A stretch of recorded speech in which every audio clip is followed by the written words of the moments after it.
ZANU-PF has started constitutional amendments to manipulate the 2028 elections. Sanamira mashoko anobuda gona kumana vanofumbira navo vachiona kuti aiwa vakomana the regime they are now preparing aiwa kuti vakwanise kubika aiwa maresults emugore aiwa ra2028. Sanamira mashoko anobuda nyora panapa remember subscribe or like or turn the bell icon. Timira panapa mzimu nyora vachiti the proposed changes would shift control of the voter registration process from the Zimbabwe Electoral Commission ZEC to the Civil Registry Department CRD, raising concerns about election integrity and echoing past vote rigging tactics allegedly embodied by former Registry General Tobiwa Mudede.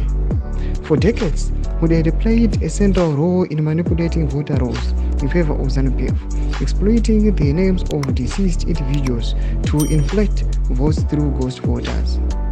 By maintaining outdated or inaccurate records, he could ensure that the names of deceased citizens remained on the voters' roll, allowing votes to be cast in their names to secure ZANU-PF's electoral dominance.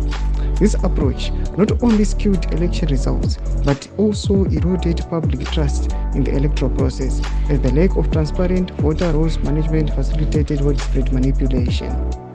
The proposed automated system would use biometric data and ID information collected by the CRD to register all Zimbabweans automatically upon reaching 18 years old.